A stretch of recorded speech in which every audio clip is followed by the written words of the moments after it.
Hello दोस्तों, राधे राधे। तो कैसे हो आप लोग? आई होप कि आप लोग अच्छे होंगे और अपना प्रिपरेशन अच्छे से कर रहे होंगे। तो स्वागत है आप लोगों को चैंपियन बैच में। जैसा कि मैंने बताया ही था, आज से चैंपियन बैच स्टार्ट हो जाएगा और रोज शाम 7 बजे आप लोगों को चैनल पे वीडियो देखने को मिलेगा।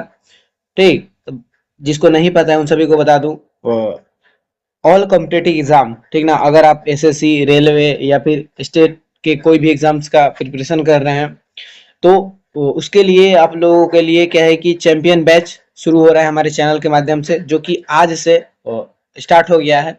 अब रोज एक एक वीडियो शाम को 7 बजे आएगी। तो अभी तक आप हमारे चैनल को सब्सक्राइब नहीं किए तो चैनल को सब्सक्राइब कर लीजिए और बेल आइकन को भी प्रेस कर दीजिए कि जब वीडियो आए तो आपको नोटिफिकेशन मिल जाए, क्योंकि आप लोग के लिए काफी ही बढ़िया ये बैच है। ठीक ना, जब आप लोग ये पूरी वीडियो देखिएगा तब पता चल जाएगा कि आप लोगों के लिए कितना इम्पोर्टेंट है। और ऐसी जो इसमें कंटेंट है आप लोगों को कहीं नहीं मिलेगा। एक बार पूरी वीडियो देखें, ठीक। तो मैं जैसे कि बताया था, इसमें 25 क्वेश्चन रहेगा और उससे संबंधित हम लोग उसके 15 गुना और चीजें को देखेंगे, जिससे कि और सारी चीज मजबूत होगा। ठीक, तो ज्यादा हम बात ना करेंगे, सीधे हम क्वेश्चन ही करते हैं, तभी पता चलेगा। ठीक, तो वीडियो पसंद आती है तो वीडियो को लाइक जरूर करिएगा। ठीक, चलिए, पहला क्वेश्चन है हम लोगों का कि निम्नलिखित में से कौन सा स्थल पूरा पाषाण काल से संबंधित है? निम्नलिखित में से कौन सा स्थल पूरा पाषाण काल से संबंधित है? बुर्जहोम, चिरांद, भीमबेटका या फिर मेहरगढ़? तो बताइए, इनमें से कौन सा स्थल जो है ये जो कि पूरा पाषाण काल से संबंधित है? ठीक ना, तो ये सभी पाषाण काल के ही स्थल है, लेकिन पाषाण काल को भी कितने 3 भागों में बांटा गया था, पूरा पाषाण काल, नव पाषाण काल और मध्य पाषाण काल। तो उसमें से बताना है कि पूरा पाषाण काल का ये स्थल कौन सा है। तो देखिए, इसका सही आंसर हो जाएगा भीमबेटका। ठीक है ना, भीमबेटका जो है ये पूरा पाषाण कालीन स्थल है। तो आइए अब सारी चीजों को और देखते हैं। जैसे देखिए, यहाँ पर दिया रहेगा पाषाण काल का चरण, ठीक ना, और यहाँ पर दिया रहेगा उस टाइम के पहचान और तकनीक, और उसके बाद प्रमुख स्थल दिया रहेगा इधर।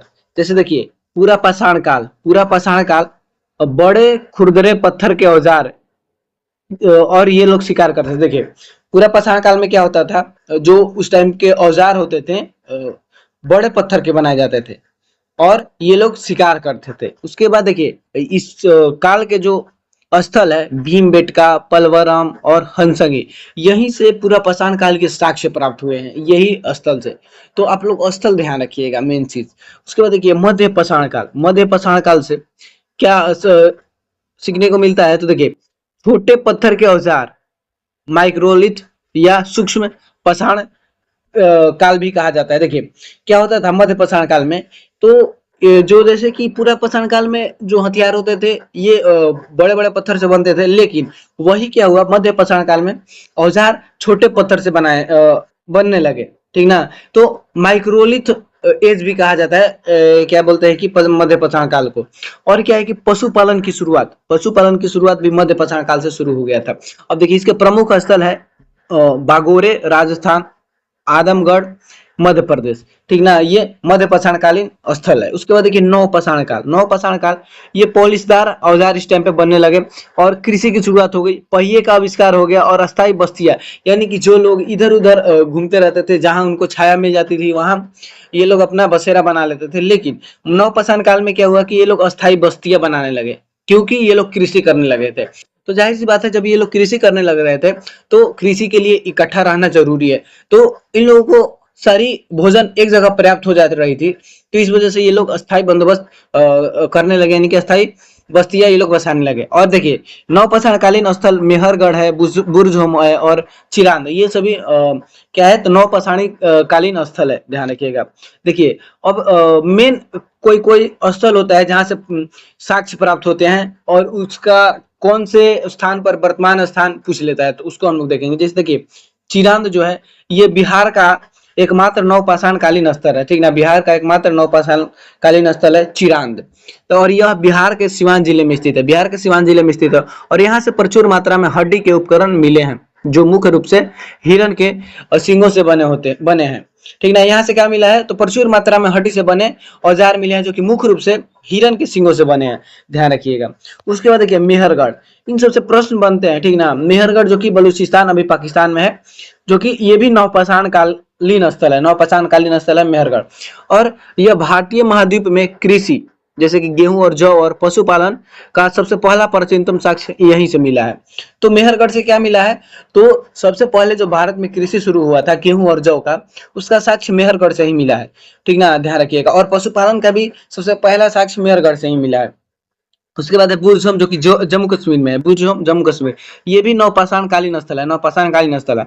और यहाँ लोग गर्तावास यानी कि गड्ढे वाले घर बनाकर रहते थे, ठीक ना। यहाँ पर क्या कैसे घर बनाते थे, तो गर्तावास जैसे कि गड्ढों में घर बनाते थे ये लोग और उसमें रहते थे। उसके बाद कब्रों में मालिकों के साथ उनके पालतू कुत्ते को दफनाने का साक्ष्य भी बुझम से ही मिला है। कब्रों में मालिकों के साथ साथ पालतू कुत्ते को भी दफनाने का साक्ष्य बुझम से मिला है, ये चीज आप लोग ध्यान रखिएगा। अब देखिए नेक्स्ट क्वेश्चन है हम लोगों का। तो देखिए एक क्वेश्चन से हम लोग कितने सारी चीजें सीखे, ठीक ना। ऐसे ही आप लोग आगे देखते चलिए और वीडियो पसंद आ रही है तो वीडियो को लाइक करिए। देखिए दोस्तों के साथ भी ये बैच को शेयर करिए कि अब देखिए नेक्स्ट क्वेश्चन है हम लोगों का कि दिल्ली सल्तनत के समय राजवंश का शासन काल सबसे कम समय मात्र 30 वर्ष का था, किसका था। दिल्ली सल्तनत में किस राजवंश का शासन काल सबसे कम समय तक था। क्या वह गुलाम वंश है, खिलजी वंश है, तुगलक वंश है या फिर लोधी वंश है। तो देखिए दिल्ली सल्तनत में सबसे जो कम शासन किया था वो था खिलजी वंश, ठीक ना। सबसे कम शासन करने वाला वंश जो था ये खिलजी वंश था, जो कि मात्र 30 वर्ष ही शासन किया था। देखिए खिलजी वंश के मुख्य शासक और महत्वपूर्ण कार। देखिए खिलजी वंश के बारे में पहले हम लोग जान लेते हैं। तो देखिए जलालुद्दीन खिलजी इसके संस्थापक, खिलजी वंश के संस्थापक जलालुद्दीन खिलजी था और इसने उदार शासन नीति अपनाई, इसने उदार शासन नीति अपनाई। उसके बाद देखिए अलाउद्दीन खिलजी, इस वंश के सबसे महानतम शासक इसको माना जाता है अलाउद्दीन खिलजी को। और देखिए इसने स्थायी सेना रखी, नगद वेतन दिया, घोड़े को दागने की प्रथा और सैनिकों की हुलिया रखने की शुरुआत इसी ने किया था। देखिए अस्थायी सेना रखने की शुरुआत किसने किया था, अलाउद्दीन खिलजी ने। नगद वेतन देने की शुरुआत भी अलाउद्दीन खिलजी ने। घोड़ों को दागने की प्रथा अलाउद्दीन खिलजी ने ही शुरू किया था। सैनिकों की हुलिया लिखने की शुरुआत भी अलाउद्दीन खिलजी ने ही किया था। तो ये सारी चीजें पूछ लेता है कि इसने मतलब कि दे देगा कि अस्थायी सेना रखने की शुरुआत किसने की थी, तो अलाउद्दीन खिलजी, जैसे आप लोग ध्यान रखिएगा। उसके बाद देखिए मूल नियंत्रण लागू किया और सहना ए मंडी यानी कि बाजार अधीक्षक, बाजार को नियंत्रित करने के लिए एक नियुक्त किया सहना ए मंडी, ठीक ना। ये बाजार अधीक्षक होता था सहना ए मंडी, यानी कि बाजार में कोई वस्तुओं को मूल नियंत्रित करने के लिए ये नियुक्त किया था सहना ए मंडी को, जो कि बाजार अधीक्षक था, ध्यान रखिएगा। तो बाजार नियंत्रण प्रणाली भी इसी ने शुरुआत करवाया किया था, तो ये भी आप लोग ध्यान रखिएगा। उपाधि, स्वयं को सिकंदर एहसानी यानी कि दूसरा सिकंदर कहा था। अलाउद्दीन खिलजी ने स्वयं को सिकंदर एहसानी यानी कि दूसरा सिकंदर कहा था। इसके सेनापति मलिक काफूर ने दक्षिण भारत को जीता था। इसके सेनापति जो था मलिक काफूर, ये इसने दक्षिण भारत को भी जीता था, ठीक ना, दक्षिण भारत को भी जीता था। दिल्ली में अलाई दरवाजा और सिल्ली का किला भी बनवाया था। अलाउद्दीन खिलजी ने क्या किया था, तो दिल्ली में अलाई दरवाजा और सिरी का किला भी बनवाया था। तो ये सारी चीजें थी खिलजी वंश। अब देखिए दिल्ली सल्तनत के हम लोग राजवंश देख लेते हैं, ठीक ना। तो सबसे पहले गुलाम वंश, ठीक ना। दिल्ली सल्तनत पे सबसे पहले गुलाम वंश के शासन आता है, जो कि 1206 से 1290 में 90 तक टोटल 84 वर्ष तक ये लोग शासन करते हैं, गुलाम वंश। और गुलाम वंश के संस्थापक कौन था, तो कुतुबुद्दीन ऐबक, ध्यान रखिएगा, कुतुबुद्दीन ऐबक। उसके बाद खिलजी वंश, जलालुद्दीन खिलजी 1290 में स्थापना करता है और 1320 तक ये लोग शासन करते हैं, ठीक ना, सबसे कम समय। उसके बाद तुगलक वंश, तुगलक वंश के संस्थापक आप लोगों को पता होगा गयासुद्दीन तुगलक। तो गयासुद्दीन तुगलक जो कि 1290 से 1320, यहाँ पर मिस्टेक है, यहाँ पर 1290 नहीं होगा, 1320 से होगा, यानी कि तुगलक वंश का स्थापना हो जाता है 1320 में और ये लोग 1414 तक शासन करते हैं, टोटल 94 वर्ष तक, यानी कि सबसे अधिक समय तक दिल्ली सल्तनत को शासन करने वाले वंश जो था ये तुगलक वंश था, ध्यान रखिएगा, तुगलक वंश। उसके बाद है सैयद वंश, सैयद वंश जो कि इसकी स्थापना 1414 में हो जाती है और ये लोग 1451 तक शासन करते हैं, टोटल 37 वर्ष तक। और सैयद वंश के संस्थापक आप सभी को पता होगा खिजिर खां, सैयद वंश के संस्थापक खिजिर खां। उसके बाद लोधी वंश, लोधी वंश के संस्थापक बहलोल लोधी, जो कि 1451 में 1451 में स्थापना करता है लोधी वंश का और ये 1526 तक क्या करते हैं, शासन करते हैं। और इसका अंतिम शासक जो था इब्राहिम लोधी था, इब्राहिम लोधी, जिसको बाबर ने हरा कर मुगल वंश का स्थापना किया था दिल्ली सल्तनत पर, ठीक ना, मुगल वंश का। और ये लोग 75 वर्ष तक शासन करते हैं, और ये लोग पहला अफगान वंश के थे, ठीक ना। ये दिल्ली सल्तनत पर शासन करने वाले पहले अफगान वंश के शासक थे। चलिए नेक्स्ट क्वेश्चन है हम लोगों का कि 1855-56 में हुए प्रसिद्ध संथाल विद्रोह का नेतृत्व किसने किया था। 1855-56 में जो संथाल विद्रोह हुआ था, इसका नेतृत्व किसने किया था। सिंधु और कान्हू, बिरसा मुंडा, अलारू अलूरी सीताराम राजू, या फिर तात्या टोपे। तो देखिए जो संथाल विद्रोह था, इसका नेतृत्व सिंधु और कान्हू ने किया था। सिंधु और कान्हू ने किया था और संथाल विद्रोह का, आप सभी को पता होगा। चलिए अब देखिए संथाल विद्रोह के बारे में हम लोग अच्छे से जान लेते हैं। तो इसे स्थानीय भाषा में संथाल हुल भी कहा जाता है, संथाल हुल भी कहा जाता है, जिसका अर्थ क्रांति या विद्रोह होता है। जिसका अर्थ क्या होता है, क्रांति या विद्रोह। हुल का मतलब, उसके बाद देखिए यह विद्रोह मुख्य रूप से वर्तमान में जो झारखंड के राजमहल पहाड़िया और बिहार के पश्चिमी बंगाल के सीमावर्ती क्षेत्रों में हुआ था। तो बंगाल के झारखंड के राजमहल के पहाड़िया और बिहार के पश्चिमी बंगाल के क्षेत्र में ये हुआ था, और इसे दामीन कोह कहा जाता है। इस क्षेत्र को क्या कहा जाता है, तो दामीन कोह। जिस क्षेत्र में संथाल विद्रोह हुआ था उस क्षेत्र को दामीन एक कोह कहा जाता था, ध्यान रखिएगा। उसके बाद ब्रिटिश सरकार की दमनकारी भूमि राजस्व नीतियां जमींदारों और साहूकारों द्वारा आदिवासियों का आर्थिक शोषण के विरुद्ध ये क्या था, तो विद्रोह हुआ था, ठीक ना। ब्रिटिश सरकार की दमनकारी नीतियां और जमींदारों और साहूकारों द्वारा आदिवासियों को आर्थिक शोषण के विरुद्ध ये विद्रोह शुरू हुआ था। विचारक कार्ल मार्क्स ने अपनी पुस्तक द कैपिटल में इसे भारत का प्रथम जन क्रांति की संज्ञा दी है। दास कैपिटल ने द कैपिटल कार्ल मार्क्स ने अपनी पुस्तक द कैपिटल में इस विद्रोह को क्या कहा था, तो भारत की प्रथम जन क्रांति कहा था, ध्यान रखिएगा। उसके बाद देखिए सिंधु और कान्हू, इन्होंने संथाल विद्रोह 1856 के नेतृत्व किया था, और ये मुर्मू भाइयों सिंधु कान्हू और चांद भैरव के नाम से प्रसिद्ध थे, ठीक ना। ये चार भाई थे, सिंधु कान्हू चांद और भैरव। उसके बाद देखिए बिरसा मुंडा, बिरसा मुंडा से संबंधित जो विद्रोह है ये भी इंपॉर्टेंट है और बार बार पूछा जाता है एग्जाम में। तो इन्होंने झारखंड के छोटा नागपुर क्षेत्र में प्रसिद्ध मुंडा विद्रोह का नेतृत्व बिरसा मुंडा ने किया था, का नेतृत्व जो कि 1899 और 1900 के बीच हुआ था, ठीक ना। 1899 और 1900 के बीच हुआ था मुंडा विद्रोह। उसके बाद देखिए अल्लीरू सीताराम राजू, ये किस विद्रोह से संबंधित है, तो इन्होंने आंध्र प्रदेश के रंपा क्षेत्र में रंपा विद्रोह का नेतृत्व कौन किया था, तो अल्लूरी सीताराम राजू। और यह विद्रोह 1922 से 24 के बीच हुआ था, ध्यान रखिएगा। और फिल्म आरआर इन्हीं के जीवन पर आधारित है। देखिए आरआर जो फिल्म बनी है ये अल्लूरी सीताराम राजू के जीवनी पर ही आधारित है, ध्यान रखिएगा। उसके बाद देखिए नेक्स्ट क्वेश्चन है हम लोग का,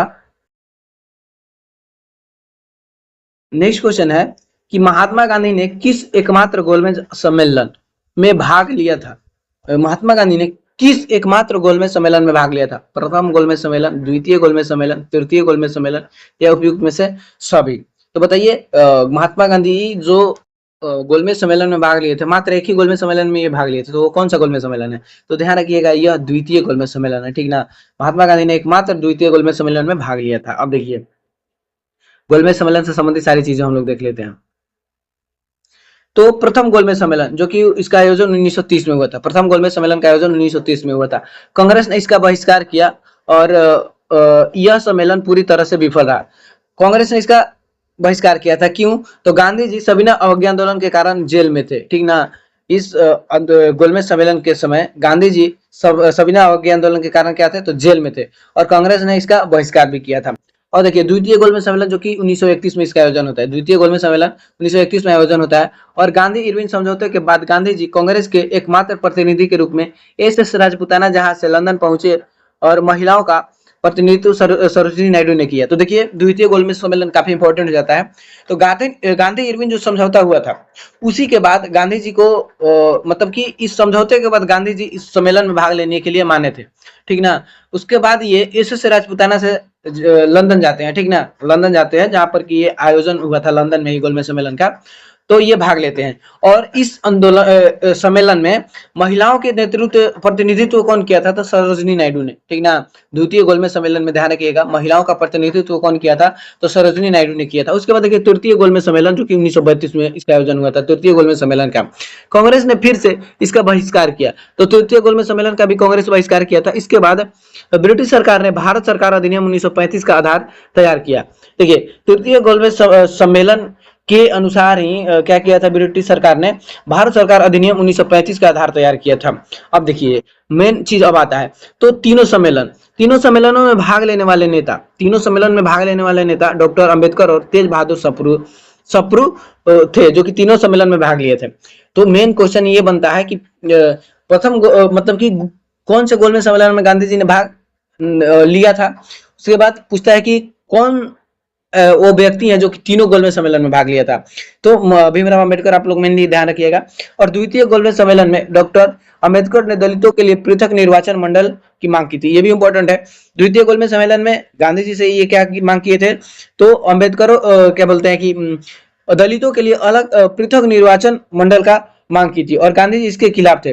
गांधी जी कहते तो इसके खिलाफ थे, वे भारत को बांटना नहीं चाहते थे। तो मतभेद के कारण यह सम्मेलन भी बिना किसी नतीजे के समाप्त हो गया था। उसके बाद देखिए सम्मेलन की विफलता के बाद ब्रिटिश प्रधानमंत्री रैमसे मैकडोनाल्ड, तो ध्यान रखिएगा जब गोलमेज सम्मेलन चल रहा था तो उस समय ये ब्रिटिश प्रधानमंत्री कौन था? तो रैमसे मैकडोनाल्ड था।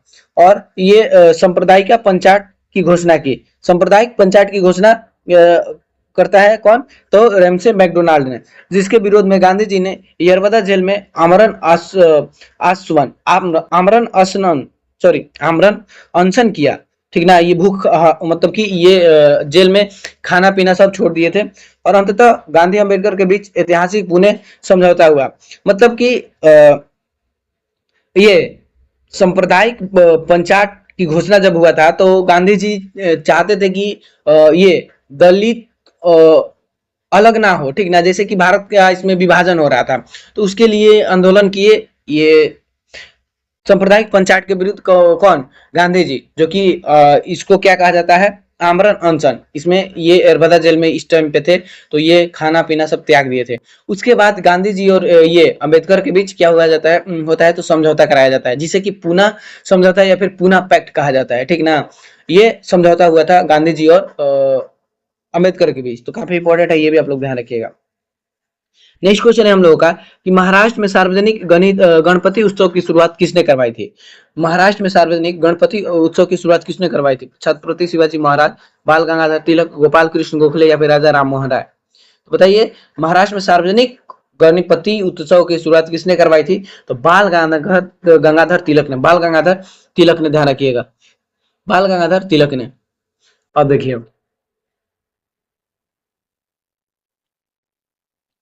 बाल गंगाधर तिलक ने 1893 में पुणे से इस सार्वजनिक उत्सव की शुरुआत की थी, ठीक ना। कहां से शुरुआत की थी? तो पुणे से 1893 में, ध्यान रखिएगा। ब्रिटिश सरकार ने भारतीयों के सार्वजनिक रूप से इकट्ठा होने और राजनीतिक सभाएं करने पर प्रतिबंध लगा रखा था। तिलक जी ने इस धार्मिक मंच का उपयोग देशभक्ति की भावना जगाने, अंग्रेजों के खिलाफ एकजुट होने और क्रांतिकारी विचारों को फैलाने के लिए किया था। तो देखिए इसका उद्देश्य क्या था बाल गंगाधर तिलक का? तो अंग्रेजों द्वारा सार्वजनिक रूप से जो भारत के लोग इकट्ठा हो रहे थे, सभा कर रहे थे, उस पर रोक लगा दिया गया था। तो बाल गंगाधर तिलक क्या कहते हैं कि इस उत्सव की शुरुआत करते देते हैं कि जिससे लोग इकट्ठा होंगे और उनमें क्या होगा कि अपनी देशभक्ति की भावना जगेगा और वो क्रांतिकारी विचारों को भी इस माध्यम से फैलाना चाहते थे, ध्यान रखिएगा। उसके बाद देखिए गणेश उत्सव की सफलता के बाद तिलक जी ने 1895 में रायगढ़ के किले से शिवाजी उत्सव की भी शुरुआत की, ताकि युवाओं में राष्ट्रीय गौरव की भावना जगाई जा सके। तो इन्होंने 1895 में क्या किया था? तो रायगढ़ के किले से शिवाजी की उत्सव की भी शुरुआत करवाई थी बाल गंगाधर तिलक ने। देखिए उन्होंने अपने विचारों को जनता तक पहुंचाने के लिए 2 प्रसिद्ध अखबारों का संपादन किया था। क्या किया था? ये थे 2 प्रसिद्ध अखबार, इनका देख लेते हैं। केसरी, जो कि मराठी भाषा में था, केसरी क्या था तो मराठी भाषा में था, और मराठा जो था ये अंग्रेजी भाषा में था। ये दो प्रसिद्ध अखबार था बाल गंगाधर तिलक का। ये इसके माध्यम से क्या करते थे, अपने विचार को जनता तक पहुंचाते थे। उसका देखिए प्रसिद्ध नारा, बाल गंगाधर तिलक ने ही नारा दिया था, स्वराज मेरा जन्मसिद्ध अधिकार है और मैं इसे लेकर रहूंगा। तो ये नारा किसने दिया था, तो बाल गंगाधर तिलक ने, स्वराज मेरा जन्मसिद्ध अधिकार है और इसे मैं लेकर रहूंगा, ध्यान रखिएगा। चलिए, तो ये सारी चीजें थी बाल गंगाधर तिलक से संबंधित, जो ये सभी इंपॉर्टेंट है, ठीक ना। इसमें जितना आप लोगों को बताएं ये सभी एग्जाम में पूछे जाते हैं। नेक्स्ट क्वेश्चन है हम लोगों का कि भारत में किसी केंद्र शासित प्रदेश में उच्च न्यायालय स्थापित करने का अधिकार किसे है। भारत में किसी केंद्र शासित प्रदेश में उच्च न्यायालय स्थापित करने का अधिकार किसे है, राष्ट्रपति को, सर्वोच्च न्यायालय को, संसद को, या फिर गृह मंत्री को। तो बताइए किसी केंद्र शासित प्रदेश में अगर उच्च न्यायालय स्थापित करना होगा तो ये कौन कर सकता है। तो आप सभी ध्यान रखना, संसद, ये अधिकार सांसद को है, किसी भी केंद्र शासित प्रदेश में उच्च न्यायालय स्थापना करने का अधिकार। अब देखिए अनुच्छेद 241 के अंतर्गत यह अनुच्छेद विशेष रूप से संसद को अधिकार देता है कि वह किसी भी केंद्र शासित प्रदेश के लिए उच्च न्यायालय का गठन कर सकती है। तो इसका प्रावधान ध्यान रखिएगा अनुच्छेद 241 में। अनुच्छेद 230 क्या कहता है, तो इसके तहत संसद कानून बनाकर किसी भी उच्च न्यायालय के क्षेत्र अधिकार का विस्तार किसी केंद्र शासित प्रदेश पर कर सकती है और उसे हटा सकती है। तो देखिए अनुच्छेद 230 कहता है कि मान लीजिए कोई उच्च न्यायालय है तो उसका क्षेत्र अधिकार बढ़ाकर कोई उसमें केंद्र शासित प्रदेश को भी जोड़ सकता है, अगर जोड़ा है तो उसको हटा भी सकता है। ये अनुच्छेद 30 में इसका 230 में इसका प्रावधान है। उसका देखिए भारत में वर्तमान में 8 केंद्र शासित प्रदेश है जिनकी उच्च न्यायालय संबंधी स्थिति इस प्रकार है। जैसे देखिए स्वतंत्र उच्च न्यायालय वाले यूटी, यानी कि जिनका अपना उच्च न्यायालय है वह है दिल्ली और जम्मू कश्मीर। दिल्ली और जम्मू कश्मीर का जम्मू कश्मीर का अपना उच्च न्यायालय है। और देखिए दिल्ली हाई कोर्ट का स्थापना जो हुआ था 1966 में हुआ था, ये क्वेश्चन पूछा जाता है। दिल्ली हाई कोर्ट का स्थापना 1966 में हुआ था, ध्यान रखिए 1966 में। उसके बाद देखिए यहाँ पर है यह दोनों अब एक ही संयुक्त उच्च न्यायालय जो जम्मू कश्मीर और लद्दाख उच्च न्यायालय है, ये दोनों संयुक्त उच्च न्यायालय हो गए हैं और ये जम्मू कश्मीर और लद्दाख उच्च न्यायालय के नाम से जाना जाता है। जम्मू कश्मीर और लद्दाख उच्च न्यायालय के नाम से जाना जाता है। उसका देखिए अन्य राज्यों के साथ साझा करने वाले यूटी, तो देखिए अन्य जो यूटी है वो किसी राज्य के अधिकार क्षेत्र में आते हैं। जैसे देखिए अंडमान निकोबार द्वीप समूह, ये कलकत्ता उच्च न्यायालय के क्षेत्र अधिकार में आते हैं। कलकत्ता उच्च न्यायालय के क्षेत्र अधिकार में आते हैं अंडमान निकोबार। उसके बाद लक्षद्वीप जो है यह केरल उच्च न्यायालय के क्षेत्र अधिकार में आता है। लक्षद्वीप केरल उच्च न्यायालय के क्षेत्र अधिकार में, ये देखिए मैप के हिसाब से आप लोग समझ जाइएगा, जिधर लक्षद्वीप है ना उसके पास में ही केरल है। लक्षद्वीप इधर क्या बोलते हैं अरब सागर की तरफ है और केरल भी इधर है। तो इसका क्षेत्र अधिकार कौन सा है, तो केरल उच्च न्यायालय। उसके बाद देखिए पुदुचेरी, ये पुदुचेरी महाराष्ट्र सॉरी मद्रास उच्च न्यायालय के अंतर्गत आता है। महाराष्ट्र उच्च न्यायालय जो कि तमिलनाडु का उच्च न्यायालय है। दादर और नगर हवेली तथा दमन और दीव, ये बॉम्बे उच्च न्यायालय के क्षेत्र अधिकार में आते हैं। दादर और नगर हवेली बॉम्बे उच्च न्यायालय के क्षेत्र अधिकार में आते हैं। चंडीगढ़ ये पंजाब और हरियाणा उच्च न्यायालय के अंतर्गत आता है। चंडीगढ़ जो यूटी है ये पंजाब और हरियाणा उच्च न्यायालय के अंतर्गत आता है, ये ध्यान रखिएगा। तो सभी इंपॉर्टेंट चीजें आप लोग ध्यान रखते चलिए। चलिए नेक्स्ट क्वेश्चन हम लोगों का, तो इतने पढ़ने के बाद अगर आप लोगों को वीडियो पसंद आ रही है तो अभी तक वीडियो आपने लाइक नहीं किया तो वीडियो को जरूर लाइक करें और कमेंट में अपना राय जरूर दें कि आप लोगों को ये बैच कैसी लगी और ये इसमें आप लोगों को जो पढ़ाई जा रही है क्या वो सही है या नहीं है, उन सारी चीजों के बारे में आप कमेंट कर सकते हैं। तो चलिए नेक्स्ट क्वेश्चन है हम लोग का कि ऐतिहासिक केशवानंद भारती केस के बारे में आप लोग बहुत सुना होगा, जो कि ये केस 1973 का है। में सर्वोच्च न्यायालय ने किस प्रसिद्ध सिद्धांत का प्रतिपादन किया था। इसमें सर्वोच्च न्यायालय ने किस प्रसिद्ध सिद्धांत का प्रतिपादन किया था। ऑप्शन ए है न्यायिक पुनरावलोकन का सिद्धांत, ऑप्शन बी है संविधान के मूल ढांचे का सिद्धांत, ऑप्शन सी है शक्तियों को पृथक्करण का सिद्धांत, ऑप्शन डी है एकात्मक न्यायपालिका का सिद्धांत। तो ये कौन सा सिद्धांत का प्रतिपादन किया था सर्वोच्च न्यायालय, तो ध्यान रखिएगा ये संविधान के मूल ढांचे के सिद्धांत का क्या किया था, प्रतिपादन किया था। यानी कि कहा था इस केस में क्या हुआ था, तो सर्वोच्च न्यायालय द्वारा कहा गया था कि संविधान में आप संशोधन कर सकते हैं लेकिन संविधान में संविधान के जो मूल संरचना है उसमें कोई परिवर्तन, मूल ढांचा है उसमें कोई परिवर्तन नहीं कर सकते, ठीक ना। तो ये केशवानंद भारती से संबंधित है। अब देखिए क्या क्या हुआ था इस केस में, तो पूरा नाम व वर्ष, केशवानंद भारती बनाम केरल राज, ये जो इसका पूरा नाम था इस केस का नंद भारती बनाम केरल राज्य था, जो कि 24 अप्रैल 1973 का ये केस है। इस मामले की सुनवाई के लिए भारतीय न्यायपालिका के इतिहास में अब तक की सबसे बड़ी 13 न्यायाधीशों की पीठ बैठी है। तो देखिए, इस मामले की सुनवाई के लिए अभी तक भारतीय इतिहास में जो न्यायाधीशों की पीठ बैठती है, सबसे बड़ी पीठ इसी केस के लिए बनी है, जो कि जिसमें कि 13 न्यायाधीश इसमें बैठे थे। और देखिए, इसमें निर्णय कैसे हुआ था, तो 7-6 के बहुमत से निर्णय हुआ था। यानी कि इस केस के सब जो है कि सुप्रीम कोर्ट ने 7 और 6 के मामूली अंतर से ये ऐतिहासिक फैसला सुनाया था। यानी कि मात्र 7 लोग ही इस केस के पक्ष में थे और 6 लोग नहीं थे। यानी कि एक न्यायाधीश पर निर्भर था ये केस, एक मात्र न्यायाधीश पर निर्भर था उसके निर्णय पे। तो ध्यान रखिएगा। संसद की शक्ति की सीमा। सुप्रीम कोर्ट ने माना कि संसद के पास संविधान बनाने के किसी भी हिस्से, यहाँ तक कि मौलिक अधिकारों में संशोधन करने की शक्ति है, लेकिन वह संविधान के मूल आत्मा या उसके मूल ढांचे को नष्ट नहीं कर सकता। यानी कि सुप्रीम कोर्ट द्वारा क्या कहा गया, तो संसद संविधान के किसी भी हिस्से में संशोधन कर सकते हैं, लेकिन संविधान के मूल ढांचे में कोई परिवर्तन नहीं कर सकते। मूल ढांचे में शामिल प्रमुख तत्व: संविधान की सर्वोच्चता, लोकतंत्र, धर्मनिरपेक्षता, शक्तियों का पृथक्करण, न्याय समीक्षा को मूल ढांचे का हिस्सा माना गया है। और इस संसद संशोधन करके कोर्ट में उसकी समीक्षा का अधिकार नहीं छीन सकती। ठीक ना। संसद क्या है कि देखिए, ये कहने का मतलब है कि संविधान इस मूल ढांचे में क्या क्या शामिल है, तो संविधान की सर्वोच्चता, लोकतंत्र, धर्मनिरपेक्ष, शक्तियों का पृथक्करण, न्यायिक समीक्षा, ये सभी मूल ढांचे का हिस्सा माना जाता है। और उसके बाद कहा जा रहा है कि संसद संशोधन करके कोर्ट से उसकी समीक्षा का अधिकार नहीं छीन सकती। ठीक ना। यानी कि ये सभी जो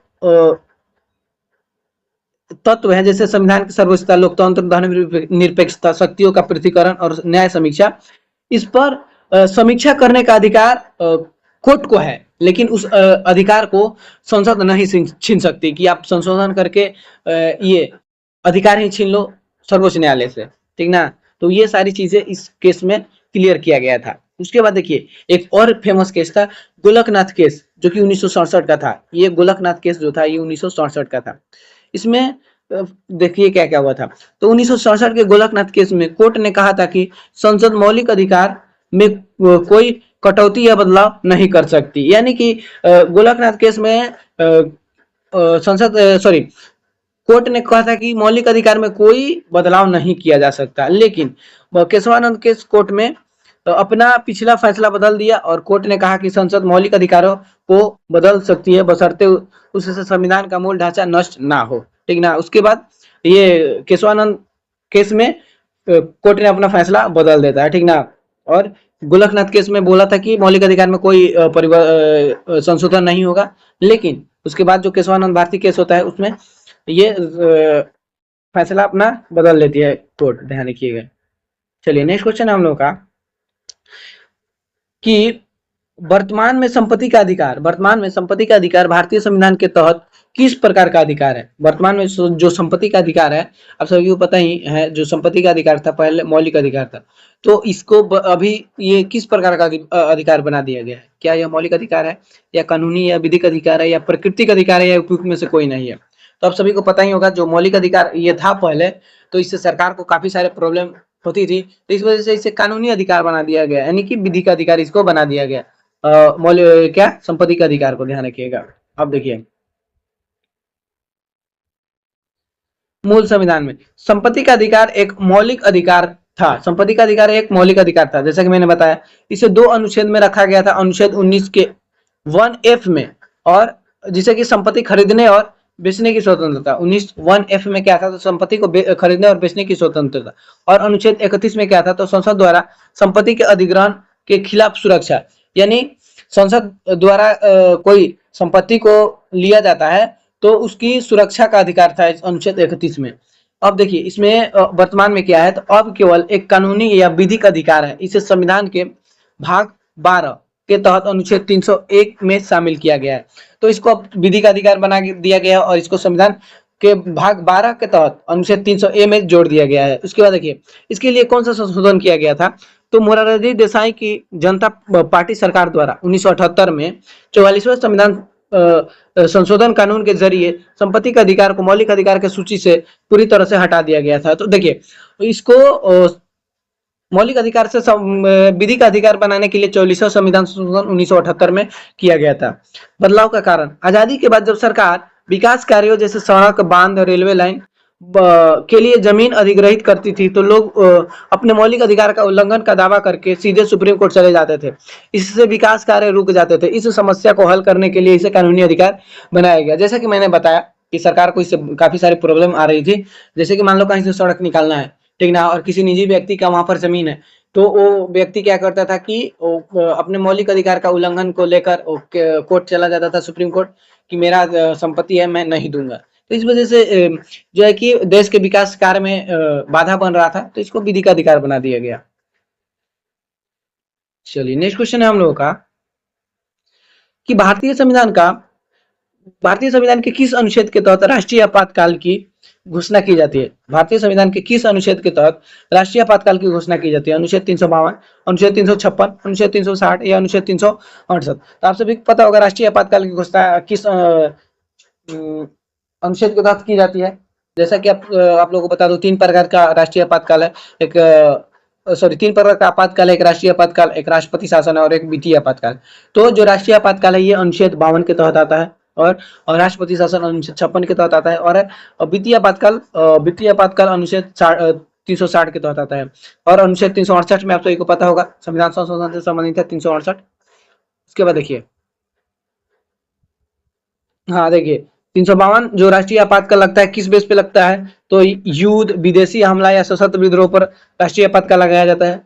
राष्ट्रपति शासन जो कि 356 में है, यह राज्य सरकार के विफल होने पर, यानी कि किसी राज्य सरकार का मंत्रिमंडल अगर विफल हो जाता है तो वहां पर राष्ट्रपति शासन लगा दिया जाता है।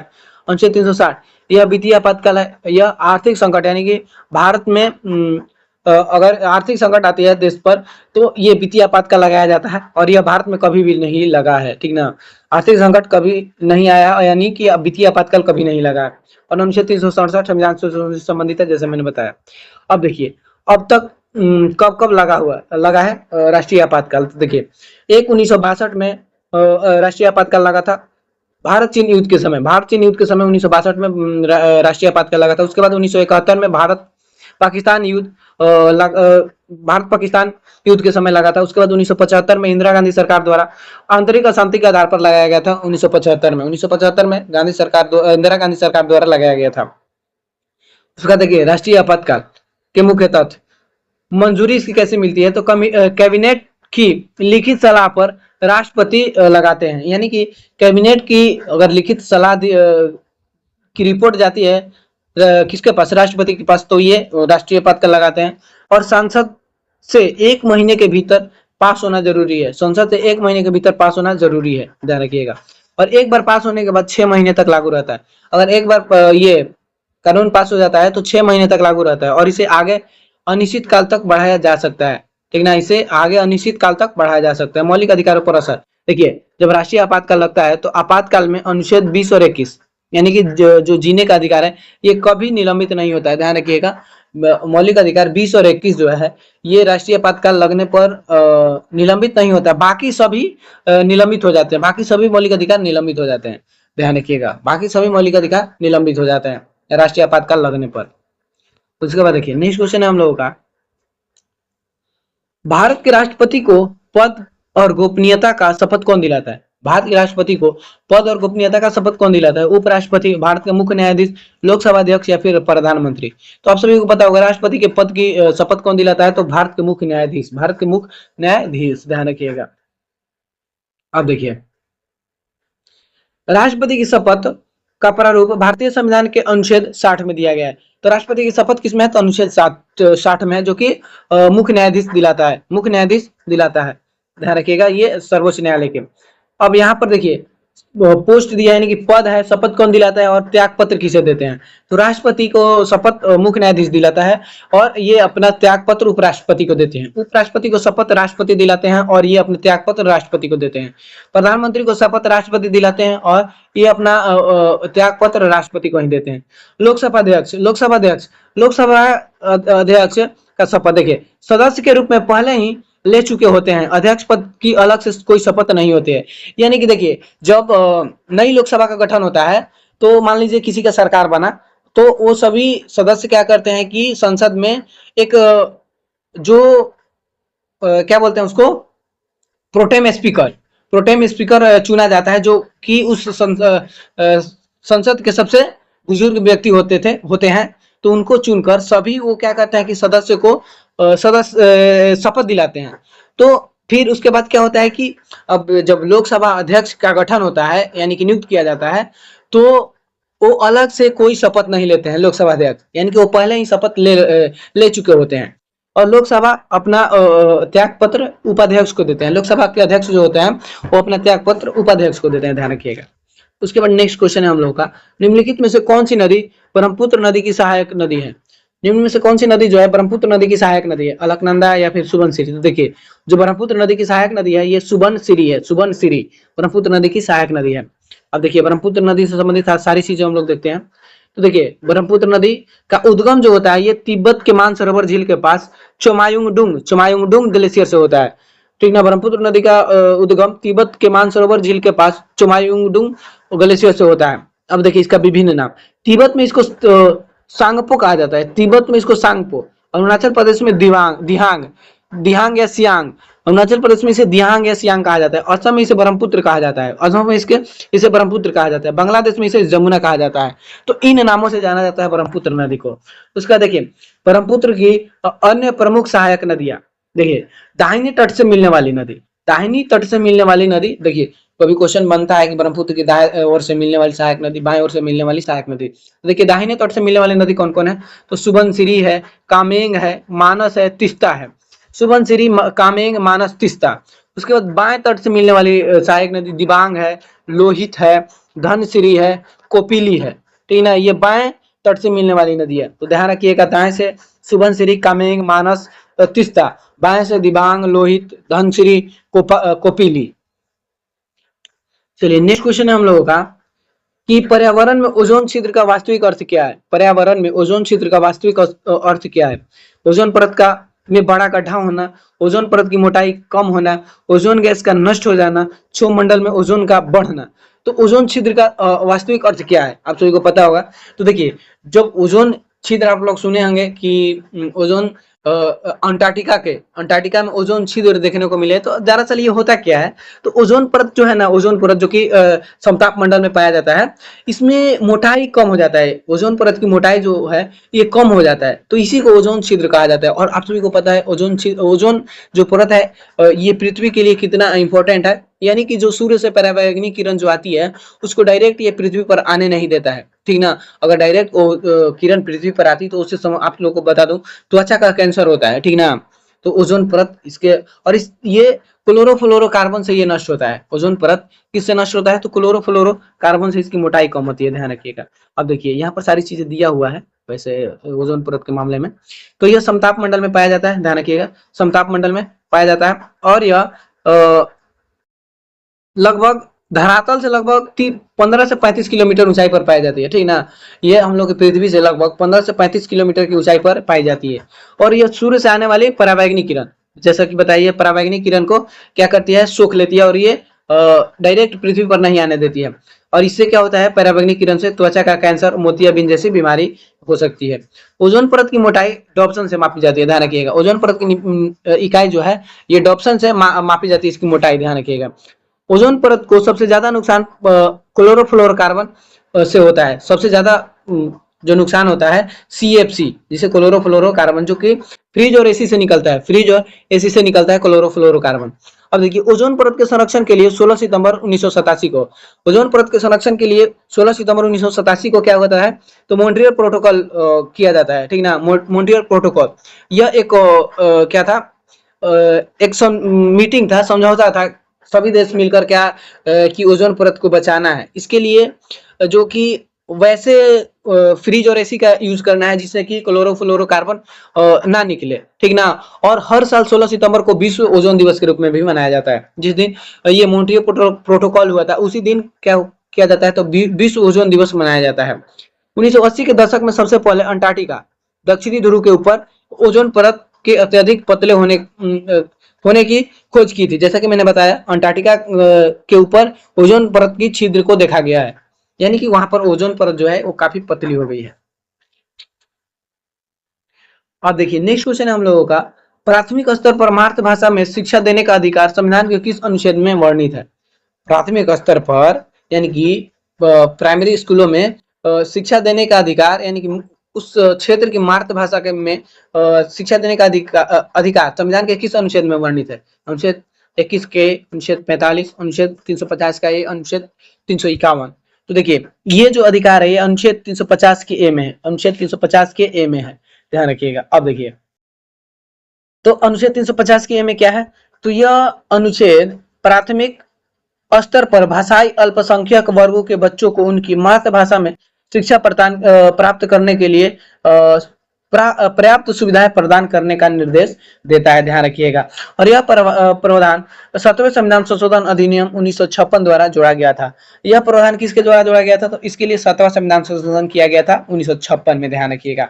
उसके बाद देखिए अनुच्छेद 21 का एक क्या है, तो यह अनुच्छेद 6 से 14 वर्ष के बच्चों के लिए मुफ्त और अनिवार्य शिक्षा का अधिकार प्रदान करता है। और इसमें शिक्षा का माध्यम मातृभाषा का विशेष उल्लेख नहीं है, यानी कि मातृभाषा का उल्लेख 321 के ए में नहीं है, वो उसमें है 350 के ए में। अनुच्छेद 45 क्या कहता है, तो यह राज्य के नीति निर्देशक तत्वों के अंतर्गत आता है और यह 6 वर्ष के से कम उम्र के बच्चों की शुरुआती देखभाल और शिक्षा का निर्देश देता है। जैसे कि ये जो हम लोग का प्राइमरी स्कूल होता है इसमें बच्चों का पोशाक मिलता है, दोपहर का लंच मिलता है, तो ये सभी डीपीएसपी के अंतर्गत ये प्रोवाइड कराए जाते हैं। उसके बाद देखिए अनुच्छेद 351 में क्या है, तो यह अनुच्छेद हिंदी भाषा के विकास और उसके प्रसार के लिए केंद्र सरकार को निर्देश देती है कि ना कि प्राथमिक मातृभाषा शिक्षा को। देखिए अनुच्छेद 351 यह हिंदी भाषा के विकास और प्रसार के लिए है। बाकी ये जो तीनों अनुच्छेद है ये सभी जैसे 350 का ए, अनुच्छेद 21 का ए और अनुच्छेद 45 ये तीनों शिक्षा से संबंधित अनुच्छेद है। और 350 के ए में मातृभाषा में शिक्षा से संबंधित है। अनुच्छेद 21 के ए 6 से 14 वर्ष के लिए बच्चों के लिए अनिवार्य शिक्षा से संबंधित है। और अनुच्छेद 45 जो है ये डीपीएसपी के अंतर्गत 6 वर्ष से 14 वर्ष के बच्चों को 6 वर्ष से कम के बच्चों को शुरुआती देखभाल का निर्देश देता है। ठीक, तो ये सारी चीजें है, लोग ध्यान रखिएगा। अब देखिए अनुच्छेद 350 के बी क्या कहता है, तो भाषाई अल्पसंख्यक वर्गों के लिए एक विशेष अधिकारी की नियुक्ति का प्रावधान करता है और इस अधिकारी की नियुक्ति राष्ट्रपति द्वारा की जाती है। तो यानी कि अल्पसंख्यक वर्गों के लिए एक भाषाई, यानी कि मान लीजिए कोई अल्पसंख्यक मतलब समझते हो आप लोग, जिसकी संख्या कम हो और उनका भाषा अलग हो, उसके लिए एक अलग अधिकारी का नियुक्ति करने का प्रावधान 350 का बी देता है और इस अधिकारी की नियुक्ति राष्ट्रपति द्वारा कराई जाती है, ध्यान रखिएगा। उसके बाद देखिए सांस्कृतिक और शैक्षिक अधिकार, आप सभी को पता ही होगा मौलिक अधिकार में जो सांस्कृतिक और शैक्षिक अधिकार है तो उसको हम लोग देख लेते हैं। अनुच्छेद 29 में क्या है, तो भारत के नागरिकों के किसी भी वर्ग को अपनी विशिष्ट भाषा, लिपि या संस्कृति को बनाए रखने का अधिकार देता है, ठीक ना। अनुच्छेद 29 क्या कहता है, तो भारत के जो नागरिक है वो किसी भी वर्ग के हो, उनकी अपनी विशिष्ट भाषा और लिपि या संस्कृति को बनाए रखने का अधिकार ये देता है मौलिक। उसके बाद देखिए अनुच्छेद 30 में क्या है, धर्म या भाषा पर आधारित सभी अल्पसंख्यक वर्गों को अपनी पसंद के शिक्षण संस्थान की स्थापना और प्रशासन के अधिकार देता है। यानी कि अनुच्छेद 30 में है कि धर्म या भाषा के आधार पर कोई अल्पसंख्यक वर्ग है वो अपनी पसंद के शिक्षण संस्थान खोल सकते हैं, ये अधिकार अनुच्छेद 30 के अंतर्गत आता है, ध्यान रखिएगा। उसके बाद हम लोग का नेक्स्ट क्वेश्चन कि भारत का सबसे बड़ा नियोक्ता यानी कि सबसे ज्यादा रोजगार देने वाला क्षेत्र का उपक्रम कौन सा है, प्राथमिक क्षेत्र, द्वितीय क्षेत्र, तृतीय क्षेत्र या चतुर्थ क्षेत्र। तो सबसे ज्यादा रोजगार किस क्षेत्र में है, यानी कि सबसे ज्यादा लोग किस क्षेत्र से जुड़े हैं, प्राथमिक क्षेत्र, द्वितीय क्षेत्र, तृतीय क्षेत्र, चतुर्थ क्षेत्र। तो आप सभी को पता होगा सबसे अधिक जो रोजगार देता है ये प्राथमिक क्षेत्र देता है, प्राथमिक क्षेत्र, ठीक ना। प्राथमिक क्षेत्र अभी इसके बारे में हम लोग जानेंगे। तो सबसे कम जो रोजगार देता है ये चतुर्थ क्षेत्र है और सबसे अधिक प्राथमिक क्षेत्र। अब देखिए तो प्राथमिक क्षेत्र, प्राथमिक क्षेत्र इसे रोजगार का इंजन पर आर्थिक हिस्सेदारी,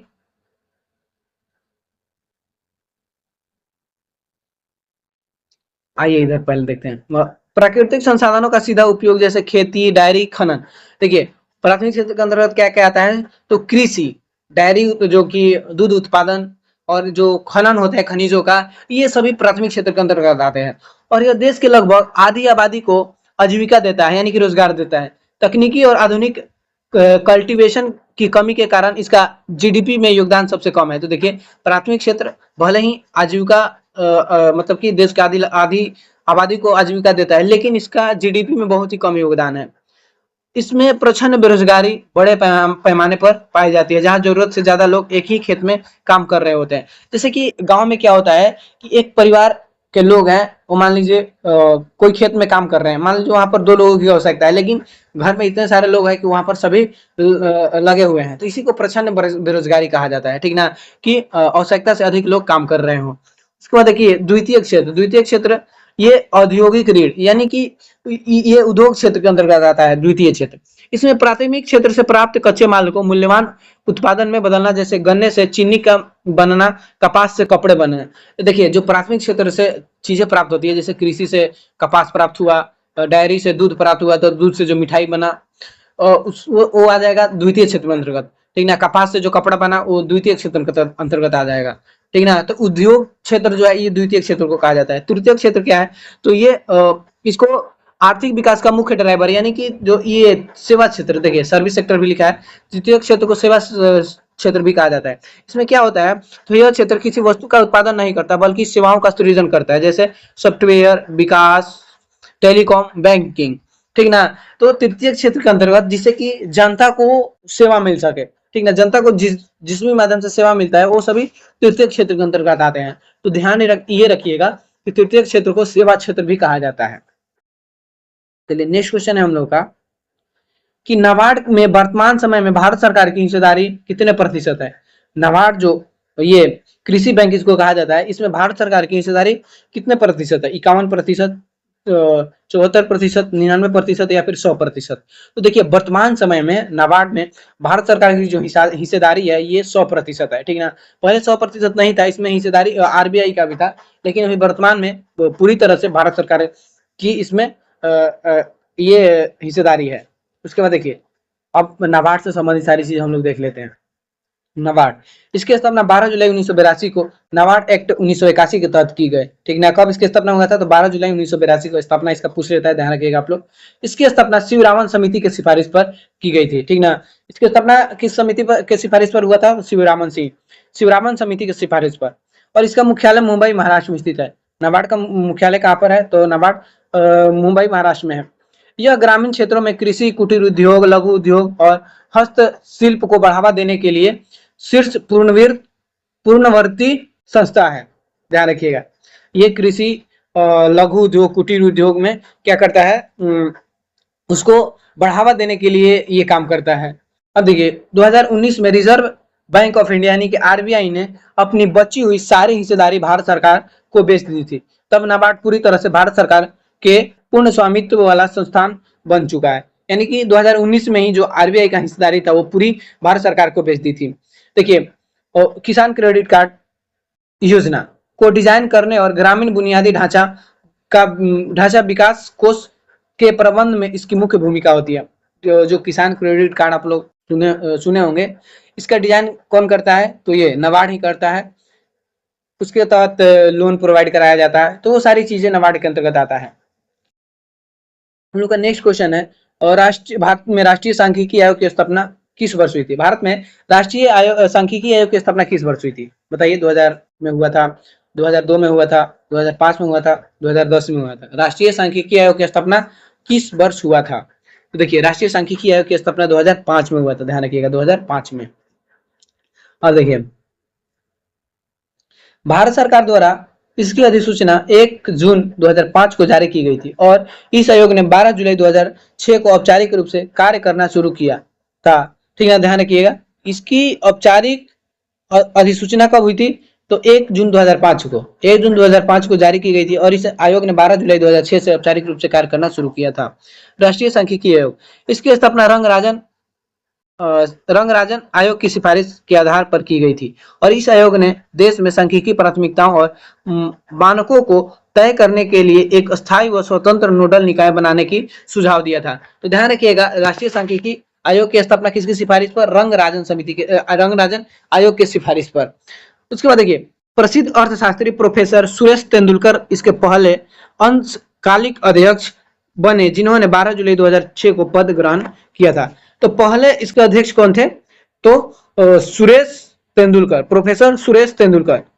उसके बाद देखिए, इसके अध्यक्ष कौन होता है? तो एक अंशकालिक अध्यक्ष होता है। इसके अध्यक्ष को एक अंशकालिक अध्यक्ष कहा जाता है। देखिए, सदस्य, 4 अंशकालिक सदस्य जो सांख्यिकी के विभिन्न क्षेत्रों के विशेषज्ञ होते हैं। तो इसमें जो क्षेत्र होते हैं उसके अलग अलग क्षेत्र के सदस्य होते हैं, ठीक ना। अंशकालिक सदस्य जिन्हें कहा जाता है। पदेन सदस्य, इसके पदेन सदस्य कौन होता है? तो नीति आयोग के मुख्य कार्यकारी अधिकारी इसके पदेन सदस्य होते हैं। नीति आयोग के जो मुख्य कार्यकारी अधिकारी होते हैं, इसके क्या होते हैं? पदेन सदस्य होते हैं, पदेन सदस्य। ये चीज आप लोग ध्यान रखिएगा। चलिए, नेक्स्ट क्वेश्चन हम लोग का है, बिहार का प्राचीन नालंदा विश्वविद्यालय, जिसे नालंदा महाविहार भी कहा जाता है, यूनेस्को की वर्ल्ड हेरिटेज साइट में कब शामिल हुआ था? नालंदा विश्वविद्यालय ये यूनेस्को के वर्ल्ड हेरिटेज साइट में कब शामिल हुआ था? 2010 में, 2012 में, 2014 में या फिर 2016 में? तो आप सभी को बता दूं, नालंदा विश्वविद्यालय यूनेस्को के वर्ल्ड हेरिटेज साइट में 2016 में शामिल हुआ था, 2016 में। अब देखिए,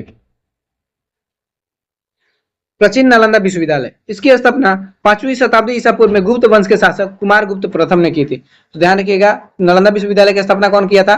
तो कुमार गुप्त प्रथम ने किया था। यह गुप्त वंश के शासक थे और यह वर्ल्ड हेरिटेज साइट में 2016 में शामिल हुआ था।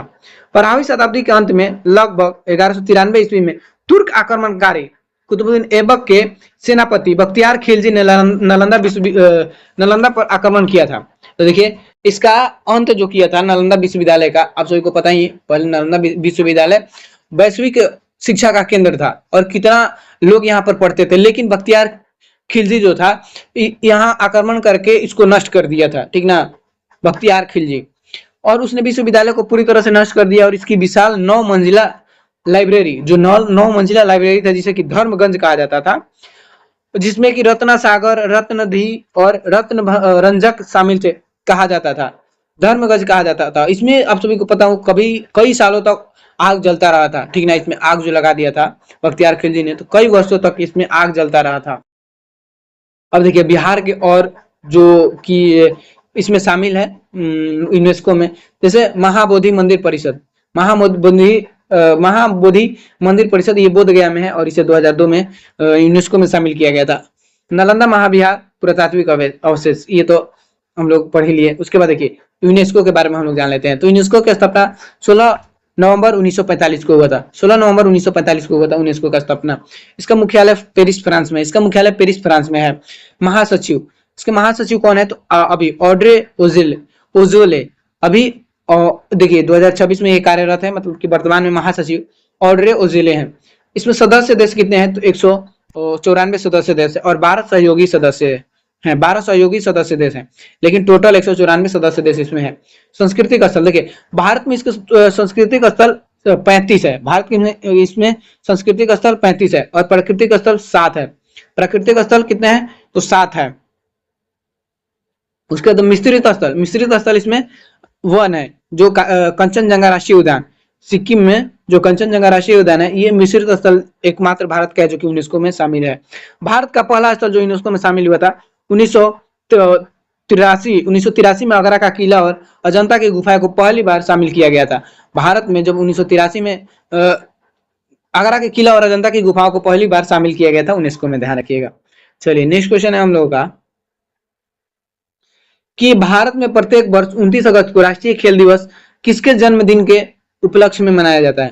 29 अगस्त को राष्ट्रीय खेल दिवस किसके जन्मदिन के उपलक्ष्य में मनाया जाता है? Sachin Tendulkar, Major Dhyanchand, Milkha Singh, KD Jadhav. तो बताइए किसके जन्मदिन के उपलक्ष्य में राष्ट्रीय खेल दिवस मनाया जाता है? तो आप सभी जानते होंगे हॉकी का जादूगर किसे कहा जाता था? मेजर ध्यानचंद को। मेजर ध्यानचंद को इन्हीं के जन्मदिन के उपलक्ष्य में राष्ट्रीय खेल दिवस मनाया जाता है। अब देखिए हम लोग सभी राष्ट्रीय दिवस अब हम लिखेंगे।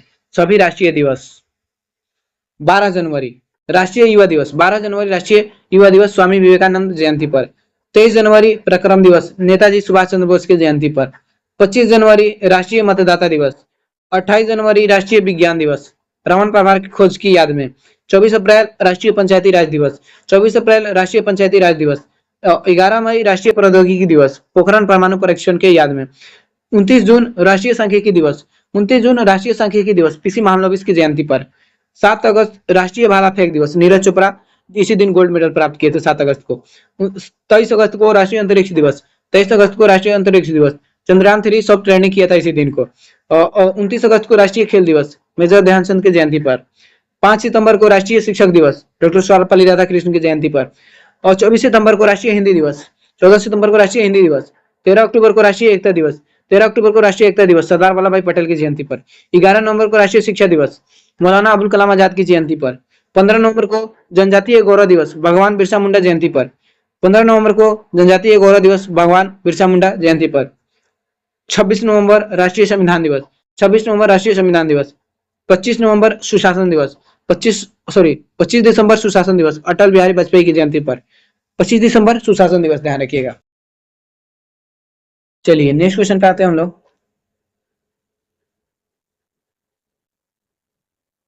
तो नेक्स्ट क्वेश्चन है कि वर्ष 2011 की जनगणना के अनुसार भारत की कुल जनसंख्या में नगरीय जनसंख्या का प्रतिशत कितना था? 2011 की जनगणना के अनुसार भारत की कुल जनसंख्या में नगरीय जनसंख्या कितना था? 27.81%, 31.16%, 34.50% या 68.84%। तो देखिए इस जनगणना के अनुसार जो नगरीय जनसंख्या था वो था 31.16%। भारत की नगरीय जनसंख्या 31.16% था ध्यान रखिएगा।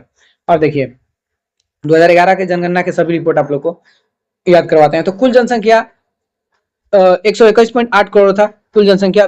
विश्व की कुल जनसंख्या का 17.5%। ठीक ना, विश्व की कुल जनसंख्या का 17.5% था। अब देखिए दशकीय वृद्धि दर पूछ लेगा तो ध्यान रखिएगा 17.7%। 2001 से 2011 के बीच जो जनसंख्या बढ़ी थी 17.7% बढ़ी थी। लिंगानुपात भारत का लिंगानुपात 943 था 943। और बाल लिंग अनुपात कितना है? तो 919 है। बाल लिंग अनुपात 919 है। जनसंख्या घनत्व 382 यानी कि 1 वर्ग किलोमीटर में 382 लोग ही रहते हैं। कुल साक्षरता दर 73%। कुल साक्षरता दर 73%। पुरुष साक्षरता 80.9%। पुरुष साक्षरता 80.9%। महिला साक्षरता 64.6%। महिला साक्षरता 64.6%। उसके बाद देखिए जनसंख्या सर्वाधिक जनसंख्या उत्तर प्रदेश का लगभग 19.98 करोड़। राज्य के अनुसार सर्वाधिक जनसंख्या किसके पास था? तो उत्तर प्रदेश। और न्यूनतम सिक्किम जनसंख्या घनत्व सर्वाधिक जनसंख्या घनत्व बिहार का था 106 व्यक्ति वर्ग किलोमीटर। उसके बाद न्यूनतम जनसंख्या अरुणाचल प्रदेश का 17 व्यक्ति पर वर्ग किलोमीटर। उसके बाद देखिए लिंगानुपात सर्वाधिक लिंगानुपात केरल का था 284 और न्यूनतम लिंगानुपात हरियाणा का था 889। ध्यान रखिएगा। साक्षरता दर पूछ लेगा तो सर्वाधिक साक्षरता दर केरल का और न्यूनतम साक्षरता दर बिहार का।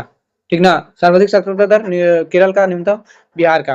देखिए नकारात्मक वृद्धि दर यानी कि नागालैंड एकमात्र ऐसा राज्य था जहां जनसंख्या बढ़ने के बजाय घटी थी। ठीक ना, नागालैंड एकमात्र ऐसा राज्य था जहां जनसंख्या घटी थी। नगरीय जनसंख्या भारत की 31.2 आबादी शहरों में और 68.8% आबादी गांव में रहती है। सर्वाधिक नगरीकृत राज्य गोवा। सर्वाधिक नगरीकृत राज्य ध्यान रखिएगा गोवा है। यानी कि सबसे ज्यादा शहरी लोग गोवा में प्रतिशत के मामले में, ठीक ना, प्रतिशत के मामले में सबसे अधिक गोवा में नगर में लोग निवास करते हैं। उसके बाद देखिए नेक्स्ट क्वेश्चन है हम लोग का कि भारत का राष्ट्रीय जलीय जीव किसे घोषित किया गया है? भारत का राष्ट्रीय जलीय जीव किसे घोषित किया गया है? गंगा नदी डॉल्फिन, घड़ियाल, कछुआ या फिर व्हेल मछली। तो आप सभी को पता होगा गंगा नदी डॉल्फिन को भारत का राष्ट्रीय जलीय जीव घोषित किया गया है।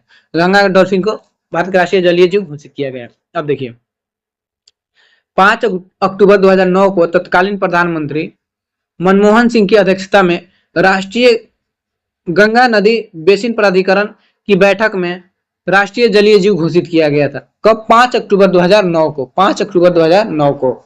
उसके बाद देखिए इस बैठक में बिहार के मुख्यमंत्री नीतीश कुमार ने ही गंगा डॉल्फिन को राष्ट्रीय जलीय जीव घोषित करने का मुख्य प्रस्ताव रखा था। तो गंगा डॉल्फिन को राष्ट्रीय जलीय जीव घोषित करने का प्रस्ताव कौन रखा था? तो नीतीश कुमार ने। पर्यावरण और वन मंत्रालय द्वारा इसकी औपचारिक अधिसूचना 18 मई 2010 को जारी की गई। औपचारिक अधिसूचना कब जारी की गई? तो 18 मई 2010 को। उसके बाद देखिए इसका स्थानीय नाम सुसु है। गंगा डॉल्फिन का स्थानीय नाम सुसु है। इसका वैज्ञानिक नाम प्लेटानिस्टा गैंगेटिका, ठीक ना, प्लेटानिस्टा गैंगेटिका इसका वैज्ञानिक नाम है, ठीक ना। इसका वैज्ञानिक नाम पूछ लिया जाता है। अब देखिए स्वभाव से ये नेत्रहीन, यह जीव स्वाभाविक रूप से अंधा होता है और पानी में रास्ता ढूंढने और शिकार करने के लिए यह अल्ट्रासोनिक तरंगे का उपयोग करते हैं, ठीक ना। ये जो जीव होते हैं अंधे होते हैं लेकिन पानी में रास्ता और शिकार करने के लिए क्या करते हैं? तो अल्ट्रासोनिक तरंगों का उपयोग करते हैं, ध्यान रखिएगा।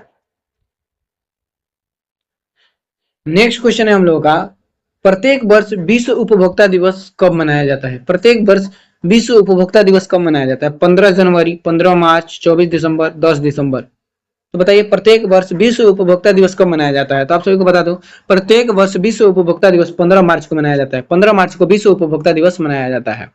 अब देखिए हम लोग राष्ट्रीय दिवस देखेंगे, सभी राष्ट्रीय दिवस जो इंपॉर्टेंट एग्जाम में पूछे जाते हैं। 8 मार्च को अंतर्राष्ट्रीय महिला दिवस मनाया जाता है, 8 मार्च को।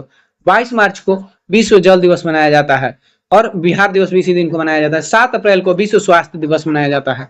22 अप्रैल को पृथ्वी दिवस मनाया जाता है। 22 मई को अंतर्राष्ट्रीय जैव विविधता दिवस मनाया जाता है। 31 मई को विश्व तंबाकू निषेध दिवस मनाया जाता है। 5 जून को विश्व पर्यावरण दिवस मनाया जाता है। 5 जून को विश्व पर्यावरण दिवस मनाया जाता है। 21 जून को अंतर्राष्ट्रीय योग दिवस मनाया जाता है। 11 जुलाई को विश्व जनसंख्या दिवस मनाया जाता है। 11 जुलाई को 29 जुलाई को अंतर्राष्ट्रीय बाघ दिवस मनाया जाता है। 16 सितंबर को विश्व ओजोन दिवस मनाया जाता है। 16 अक्टूबर को विश्व खाद्य दिवस मनाया जाता है। 24 अक्टूबर को संयुक्त राष्ट्र दिवस मनाया जाता है। 24 अक्टूबर को संयुक्त राष्ट्र दिवस मनाया जाता है। 1 दिसंबर को विश्व एड्स दिवस मनाया जाता है। 1 दिसंबर को विश्व एड्स दिवस मनाया जाता है। 10 दिसंबर को अंतर्राष्ट्रीय मानवाधिकार दिवस मनाया जाता है। 10 दिसंबर को राष्ट्रीय मानवाधिकार दिवस मनाया जाता है, ध्यान रखिएगा। चलिए नेक्स्ट क्वेश्चन हम लोग का कि कोशिका में पाए जाने वाले डीएनए का पूर्ण रूप क्या है? डीएनए का पूर्ण रूप बताना है। क्या राइबोन्यूक्लिक एसिड होता है? क्या डीऑक्सीराइबोन्यूक्लिक एसिड होता है? या फिर डीऑक्सीराइबो न्यूट्रिएंट एसिड होता है? या डी न्यूक्लिक एसिड होता है? तो देखिए डीएनए का जो फुल फॉर्म होता है आप सभी को पता होगा, डीऑक्सीराइबोन्यूक्लिक एसिड होता है। डीऑक्सीराइबोन्यूक्लिक एसिड होता है। अब देखिए डीएनए के बारे में सारी चीज देखते हैं। तो खोज, डीएनए की खोज, डीएनए की पहचान सबसे पहले 1869 में स्विस रसायन शास्त्री फ्रेडरिक मिशर, स्विस रसायन शास्त्री फ्रेडरिक मिशर ने की थी। डीएनए की पहचान सबसे पहले कौन किया था? तो फ्रेडरिक मिशर ने। उसके बाद 1953 में जेम्स वाटसन और फ्रांसिस क्रिक ने डीएनए का द्विकुंडलित यानी कि डबल हेलिक्स संरचना का मॉडल दिया था। डबल हेलिक्स संरचना का मॉडल कौन दिया था? तो वाटसन एवं क्रिक ने, जिसके लिए उन्हें 1962 में नोबेल पुरस्कार मिला था। इसके लिए उन लोगों को नोबेल पुरस्कार मिला था तो 1962 में, ध्यान रखिएगा। डीएनए एक पॉलीन्यूक्लियोटाइड है जो 3 चीजों से मिलकर बनता है। क्या है यह? तो पॉलीन्यूक्लियोटाइड है। डीएनए एक पॉलीन्यूक्लियोटाइड है जो कि 3 चीजों से मिलकर बना है। देखिए कौन कौन सा वो चीज है? तो एक शर्करा और एक फॉस्फेट समूह और एक नाइट्रोजनी क्षार, ये 3 चीज से मिलकर बना होता है डीएनए। डीऑक्सीराइबोज शर्करा, यह 5 कार्बन पेंटोज शुगर। शर्करा यानी कि डीएनए में शर्करा के रूप में कौन क्या रहता है? तो डीऑक्सीराइबोज शर्करा, डीऑक्सीराइबोज शर्करा। फॉस्फेट समूह यह डीएनए की रीढ़ बनाता है और इस पर ऋणात्मक आवेश होता है। फॉस्फेट समूह क्या करता है? तो डीएनए का रीढ़ बनाता है और इस पर ऋणात्मक आवेश होता है, ध्यान रखिएगा। उसको नाइट्रोजनी क्षार, यह 4 प्रकार का होता है। डीएनए में नाइट्रोजनी क्षार 4 प्रकार के होता है। देखिए कौन कौन होता है। तो प्यूरिन, पहला क्या है, प्यूरिन, एक सेकेंड, ये 4 प्रकार के होते हैं। देखिए ये 4 प्रकार के कौन कौन होते हैं, ये वाला है एडेनिन, गुआनिन, उसके बाद साइटोसिन और थाइमिन, ये 4 प्रकार के नाइट्रोजनी क्षार है, ठीक ना। तो एडेनिन और गुआनिन, एडेनिन और गुआनिन को क्या कहा जाता है, तो प्यूरिन कहा जाता है। एडेनिन और गुआनिन को प्यूरिन। उसके बाद साइटोसिन और थाइमिन, साइटोसिन और थाइमिन को पिरामिडिन कहा जाता है।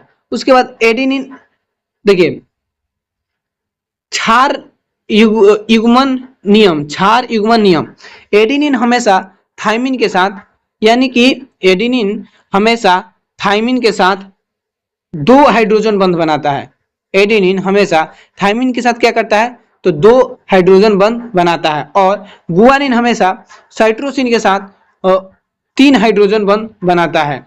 गुआनिन साइटोसिन के साथ हमेशा 3 हाइड्रोजन बंध बनाता है। तो देखिए यहाँ पर क्वेश्चन यही बनता है, ठीक ना। क्वेश्चन मेनली यहाँ पर ये बनता है कि एडेनिन हमेशा थाइमिन के साथ कितना हाइड्रोजन बंध बनाता है। ध्यान रखिएगा 2, एडेनिन और थाइमिन।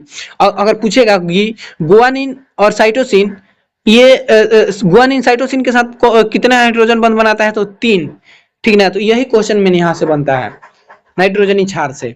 उसके बाद देखिए डीएनए द्वारा अपनी जैसी एक हूबहू प्रतिलिपि बनाने की प्रक्रिया रेप्लिकेशन कहलाता है। डीएनए द्वारा अपनी जैसी हूबहू प्रतिलिपि बनाने की प्रक्रिया रिप्लिकेशन कहलाता है। उसके बाद देखिए डीएनए से आरएनए बनने का प्रक्रिया ट्रांसक्रिप्शन कहलाता है। डीएनए से आरएनए बनने की प्रक्रिया ट्रांसक्रिप्शन कहलाता है।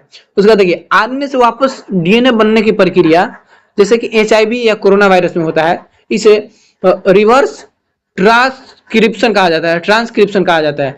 देखिए जनक, वैश्विक स्तर पर सर एलेक्स जेफ्रिस और भारत के डॉक्टर लालजी सिंह को भारतीय डीएनए फिंगर प्रिंटिंग का जनक कहा जाता है। देखिए भारतीय डीएनए फिंगर प्रिंटिंग का जनक किसे कहा जाता है, तो एलेक्स जेफ्रिस और डॉक्टर लालजी सिंह को, ये भारतीय डीएनए प्रिंटिंग फिंगर प्रिंटिंग का जनक इनको कहा जाता है। हर इंसान के डीएनए का 99.9% हिस्सा समान होता है, केवल 0.1% हिस्सा क्या होता है कि हर व्यक्ति में अलग होता है, ठीक ना। तो इंसान के डीएनए में 99.9% हिस्सा सभी इंसान में समान होता है, लेकिन 0.1% हिस्सा जो है ये हर व्यक्ति में अलग अलग होता है, ध्यान रखिएगा। चलिए नेक्स्ट क्वेश्चन हम लोगों का कि शुद्ध या उदासीन पानी का पीएच मान कितना होता है। शुद्ध या उदासीन पानी का पीएच मान कितना होता है, 0, 6, 7 या फिर 14। तो ध्यान रखिएगा शुद्ध या उदासीन पानी का पीएच मान 7 होता है, यानी कि यह उदासीन होता है। तो उदासीन विलयन का पीएच मान हमेशा 7 होता है, ठीक ना। अगर अम्लीय होगा तो 7 से कम होगा, क्षारीय होगा तो 7 से ज्यादा होगा। इस चीज को आप लोग ध्यान रखिएगा। अब देखिए मानव शरीर से संबंधित सभी पीएच मान हम लोग देख लेते हैं। तो देखिए रक्त का होता है 7.4, रक्त का 7.4 होता है, आंसू का भी 7.4 होता है, लार का पीएच मान 6.5 से 6.8 होता है, 6.5 से लेकर 6.8 होता है। त्वचा का पीएच मान 5.5 होता है। अमाशय रस का पीएच मान 1.5 से 2.0 होता है। अमाशय रस का पीएच मान 1.5 से 2.0 होता है। मूत्र का पीएच मान 6 होता है, मूत्र का पीएच मान 6 होता है। तो देखिए शुद्ध जल का पीएच मान 7 होता है, ये उदासीन होता है। दूध का पीएच मान 6.4 से 6.6 होता है, दूध का पीएच मान 6.4 से 6.6 होता है। सिरका का पीएच मान 3 होता है। नींबू रस का पीएच मान 2.2 से 2.4 होता है, नींबू रस का पीएच मान 2.2 से 2.4 होता है, ध्यान रखिएगा। कॉफी का पीएच मान 5 होता है। टमाटर रस का पीएच मान 4.5 होता है। बियर या शराब का पीएच मान 4 से 4.5 होता है। तो ये सभी पीएच मान आप लोग ध्यान रखिएगा, यही एग्जाम में पूछे जाते हैं, ठीक। चलिए हम लोग का नेक्स्ट क्वेश्चन है कि अवतल लेंस मुख्य रूप से प्रकाश की किरणों को क्या करती है। अवतल लेंस मुख्य रूप से प्रकाश की किरणों को क्या करती है, क्या वो अभिसरित करती है, क्या अपसरित करती है, या परिवर्तित करती है, या सीधा करती है। तो ध्यान रखिएगा अवतल लेंस जो है ये प्रकाश की किरणें को अपसरित करती है, अपसरित में यानी कि फैलाती है, और उत्तल लेंस अभिसरित करती है। अवतल लेंस अपसरित, उत्तल लेंस अभिसरित, ठीक ना। देखिए अपसरित का मतलब होता है फैलाना, अभिसरित का मतलब होता है इकट्ठा करना एक ही बिंदु पे। देखिए अवतल लेंस, यह लेंस बीच से पतला और किनारे से मोटा होता है, ऐसा होता है, आप सभी को पता होगा। देखिए ये है, ठीक ना। तो अवतल लेंस बीच में पतला और किनारों में से मोटा होता है। इसकी फोकस दूरी और क्षमता हमेशा ऋणात्मक होती है। इसकी फोकस दूरी और क्षमता हमेशा ऋणात्मक होती है, ये चीज आप लोग ध्यान रखिएगा। उसके बाद देखिए निकट दृष्टि दोष ठीक करने के लिए चश्मे में अवतल लेंस का उपयोग किया जाता है। निकट दृष्टि दोष दूर करने के लिए चश्मे में अवतल लेंस का प्रयोग किया जाता है। फ्लैश लाइट, टॉर्च, यानी कि प्रकाश को दूर तक फैलाने के लिए इसका उपयोग किया जाता है, यानी कि टॉर्च और फ्लैश लाइट में अवतल लेंस का प्रयोग किया जाता है। बनने वाले प्रतिबिंब की प्रकृति, देखिए अवतल लेंस के सामने वस्तु को कहीं भी रखा जाए, इसके द्वारा बनने वाले प्रतिबिंब हमेशा आभासी होगा। देखिए अवतल लेंस के सामने अगर वस्तु को कहीं भी हम रखेंगे तो इसके द्वारा जो प्रतिबिंब बनेगा वो हमेशा आभासी होगा, सीधा होगा, वस्तु के आकार से छोटा होगा, हमेशा वस्तु के आकार से छोटा होगा, और यह हमेशा लेंस के फोकस और प्रकाश केंद्र के बीच बनता है। हमेशा लेंस के फोकस और प्रकाशिक केंद्र के बीच ही बनता है क्या, प्रतिबिंब। ध्यान रखिएगा अवतल लेंस में। नेक्स्ट क्वेश्चन है हम लोगों का, एल्यूमिनियम धातु के मुख्य रूप से किस कच्चे माल से निकाला जाता है, यानी कि मेनली यहाँ पर पूछ रहा है कि एल्यूमिनियम का अयस्क कौन सा है। एल्यूमिनियम का अयस्क, अयस्क मतलब क्या होता है, जिससे कोई धातु प्राप्त हो, ठीक ना। जैसे एल्युमिनियम का आप लोग बताइए, हेमेटाइट, बॉक्साइट, मैग्नेटाइट या डेलोमाइट। तो जो एल्युमिनियम का अयस्क है ये बॉक्साइट है। बॉक्साइट से एल्युमिनियम प्राप्त होता है। अब देखिए सभी अयस्क आपको हम आप लोग को याद करवाते हैं। जैसे बॉक्साइट एल्युमिनियम का मुख्य अयस्क है, ठीक ना। क्या देखिए हेमेटाइट और मैग्नेटाइट, हेमेटाइट मैग्नेटाइट लोहा का अयस्क है। हेमेटाइट मैग्नेटाइट सीने बार पारा का अयस्क है, सीने बार पारा का अयस्क है। गैलेना सीसा या लेड का अयस्क है, गैलेना सीसा का अयस्क है। कैलेमाइन जस्ता या जिंक का अयस्क है, कैलामाइन जस्ता या जिंक का अयस्क है। कॉपर पाइराइट तांबा या कॉपर का अयस्क है, कॉपर पाइराइट तांबा या कॉपर का अयस्क है। पिंच ब्लेड यूरेनियम का अयस्क है, पिंच ब्लेड यूरेनियम का अयस्क है। मोनाजाइट थोरियम का अयस्क है, मोनाजाइट थोरियम का अयस्क है। डोलोमाइट या जिप्सम कैल्शियम का अयस्क है, डोलोमाइट या जिप्सम कैल्शियम का अयस्क है। हॉर्न सिल्वर चांदी या सिल्वर का अयस्क है, हॉर्न सिल्वर चांदी या सिल्वर का अयस्क है। बोरॉक्स या सुहागा सोडियम का अयस्क है, बोरॉक्स या सुहागा सोडियम का अयस्क है। कर्नेलाइट कर्नेलाइट मैग्नीशियम का अयस्क है, कर्नेलाइट मैग्नीशियम का अयस्क है, ध्यान रखिएगा। चलिए नेक्स्ट क्वेश्चन है हम लोग का, सजीव कोशिकाओं में प्रोटीन संश्लेषण की क्रियात्मक इकाई कौन सी है। सजीव कोशिकाओं में प्रोटीन संश्लेषण की क्रियात्मक इकाई कौन सी है। माइटोकॉन्ड्रिया, लाइसोसोम, राइबोसोम या फिर गोल्जी का। तो प्रोटीन संश्लेषण कहाँ पर होता है, कोशिका के किस अंग में होता है बताइए। माइटोकॉन्ड्रिया में, राइबोसोम में। क्या हो जा रहा है, कहाँ थे हम लोग। हाँ बताना है कि माइटोकॉन्ड्रिया में या लाइसोसोम, राइबोसोम या गोल्जी का प्रोटीन संश्लेषण कहाँ होता है। तो आप सभी को बता दो राइबोसोम, राइबोसोम इसका सही आंसर हो जाएगा। राइबोसोम में प्रोटीन संश्लेषण होता है। अब देखिए राइबोसोम की खोज वैज्ञानिक जॉर्ज पिलेड ने 1953 में की थी। जॉर्ज पिलेड ने 1953 में की थी और इसके लिए उन्हें नोबेल पुरस्कार भी मिला है। यह कोशिका के भीतर पाए जाने वाला सबसे छोटा अंग है। यह कोशिका में पाया जाने वाला सबसे छोटा कोशिका अंग है, ध्यान रखिएगा। इसके चारों ओर कोई सुरक्षात्मक झिल्ली नहीं होती है, यानी कि यह झिल्ली विहीन होता है। यह मुख्य रूप से आरएनए यानी कि राइबो न्यूक्लिक एसिड और प्रोटीन से मिलकर बना होता है।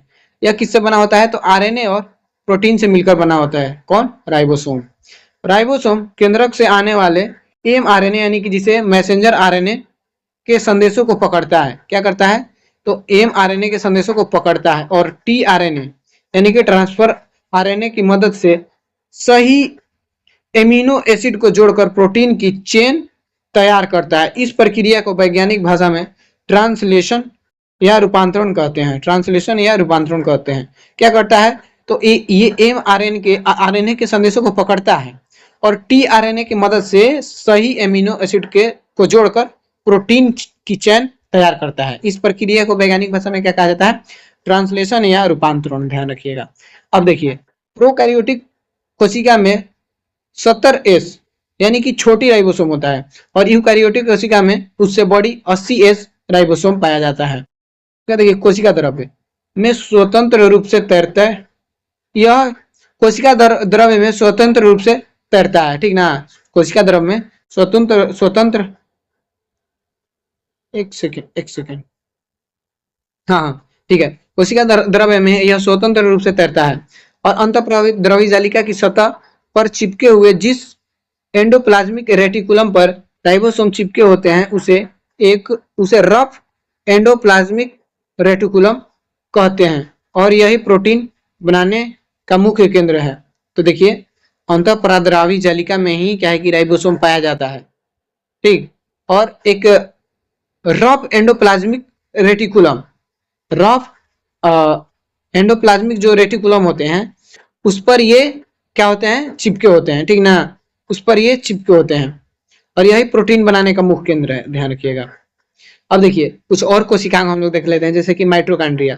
यह कोशिका का पावर हाउस को कहा जाता है। माइटोकॉन्ड्रिया को कोशिका का पावर हाउस कहा जाता है और यह एटीपी यानी कि एटीपी के रूप में ऊर्जा का निर्माण करता है। लाइसोसोम, इसे आत्महत्या की थैली कहा जाता है और यह पुरानी कोशिकाओं को पचाता है और हाइड्रोलिटिक एंजाइम द्वारा, ठीक ना, इसमें हाइड्रोलिटिक एंजाइम पाया जाता है जिसके द्वारा ये खराब कोशिकाओं को नष्ट कर देता है। गोल्जी क्या है? कोशिका का ट्रैफिक पुलिस इसे कहा जाता है और यह प्रोटीन की पैकेजिंग और परिवहन को नियंत्रित करता है। केंद्रक, इसे कोशिका का मस्तिष्क कहा जाता है। डीएनए नियंत्रण और आनुवंशिकता। डीएनए केंद्रक क्या होता है? तो यह कोशिका का मस्तिष्क को कहा जाता है केंद्रक को, और डीएनए को अनुवांशिक डीएनए नियंत्रण और आनुवंशिकता, ये हाँ डीएनए का नियंत्रण करता है और आनुवंशिकता के लिए भी जिम्मेवार है केंद्रक, ठीक ना। ये सारी चीज केंद्रक का आप लोग ध्यान रखिएगा। तो और क्वेश्चन है नहीं, हम लोग का क्वेश्चन यहीं पे समाप्त होता है, ठीक। तो आज के लिए इतना ही। बहुत सारे हम लोग पढ़े, बहुत सारे क्वेश्चन किए और बहुत सारे हम लोग उससे संबंधित चीजें देखें। तो अगर आप लोगों को वीडियो पसंद आई है तो वीडियो को लाइक जरूर करें, और पसंद क्यों ना आई होगी, इतना सारी चीज आप लोग को हम प्रोवाइड किए, ठीक ना। तो आप लोग से रिक्वेस्ट है, आप वीडियो को लाइक करें, चैनल को सब्सक्राइब करें और दोस्तों के साथ शेयर जरूर करें, जिससे हम लोग का परिवार बड़ा हो, ठीक ना, और सब लोग मिलकर हम लोग पढ़ें। चलिए मिलते हैं हम लोग नेक्स्ट वीडियो में, तब तक के लिए अपना ध्यान रखिए, ठीक ना।